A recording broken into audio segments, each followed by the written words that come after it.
This could open many, many doors for you. It opens more doors than you can possibly believe. Building rapport, isn't it something that we talk about regularly and rarely practice? Rapport, easy to say, but unfortunately, not a lot of people do it. It's the skill of rapport. Rapport.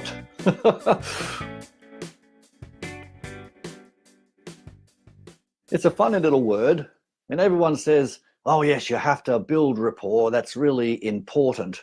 Building rapport means building rapport and doing rapport. It's a skill set that everyone says that they do, but really, do they do it? It's not having a little giggle after everything you say, like hee hee hee hee, and making sure that you have that nervous laugh. It's not actually being insipidly sweet and always all very, very obliging. Rapport is actually nothing but a feeling of mutual commonality. It opens all the doors. It's the most important part of the sale, because the rest of the sale or the conversation or communication doesn't take place unless there's that process of rapport. So I want to talk to you a little bit about building and doing rapport. Number one, this is a skill that's always talked about but not done. On the telephone, we say build rapport. Person is pleasant, tells them a little bit about themselves, then just goes into work. They don't do rapport. They don't bring up those things that they have in common throughout the conversation. Now, you might say, oh, I do that automatically, but do you? I've listened to thousands of phone calls in my day and also watched and listened to many presentations. And the amount of rapport is minuscule. Rapport has to be done all the way through the presentation. You have to have a professional, but also an authentic conversation. Not always down to work. Even with the direct behavioral styles, they do like to have a little bit of relax throughout the presentation. And say, well, how am I going to build rapport on the phone, in person, or even online before you go to work? This could open many, many doors for you. It opens more doors than you can possibly believe. In friendships, in business, in partnerships. Rapport is nothing but a feeling of mutual commonality.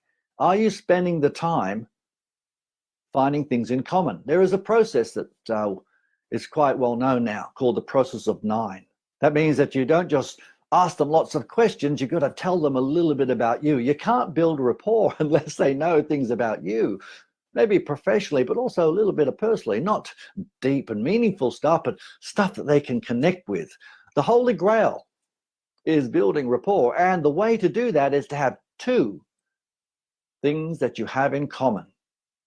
So write that down, because that is quite critical. Are you doing that when you speak to people? Are you building and doing rapport on the telephone and bringing up the things you spoke about when you meet up, so that it's not all forgotten?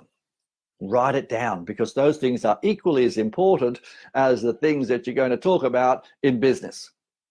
The next thing is, everyone says quite regularly to me, oh, people got to know you, they got to like you and trust you. But what are you doing to actually make sure that they know you, they like you, and trust you?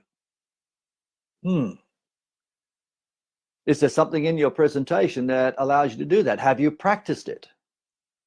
Have you practiced it before you meet up with them? Have you practiced it on role plays on the telephone? Possibly not. If you have, terrific.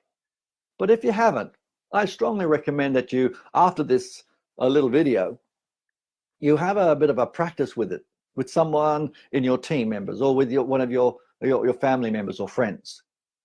Because understanding how to, let's say, deliver this skill will make an enormous difference to your end result. In other words, the person will want to buy from you. Or if it's not a purchase, it could just be with your family and your buddies. It could be making a decision which is mutually beneficial.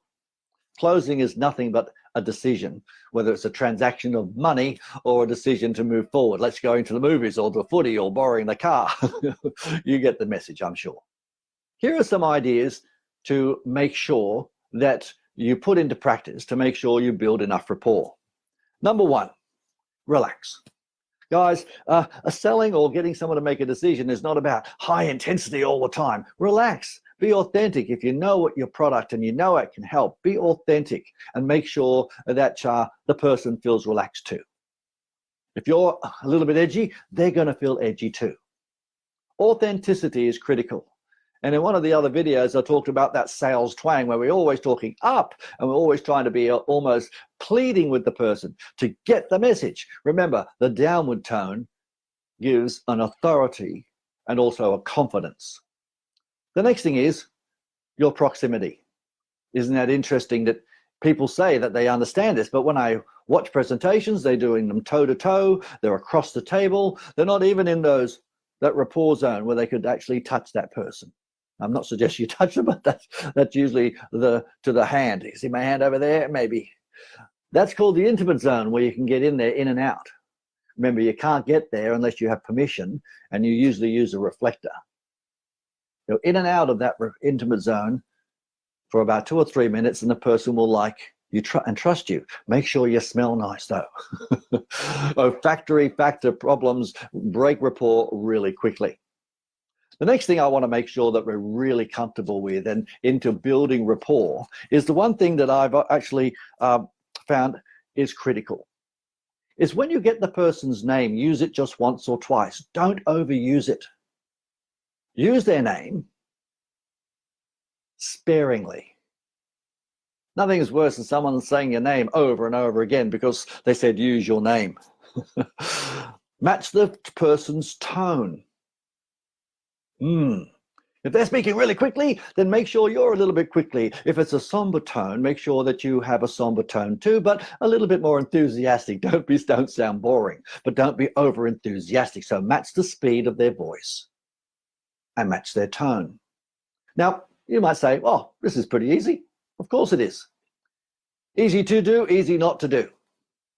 So, proximity, sitting in the right spot. Are you matching the speed of their voice and their tone? Suggest that if they use a word or two regularly, you borrow that word after about 4 or 5 times and then put it into your repertoire of conversation. Yeah, not overly done, obviously. Everything has to be done with finesse.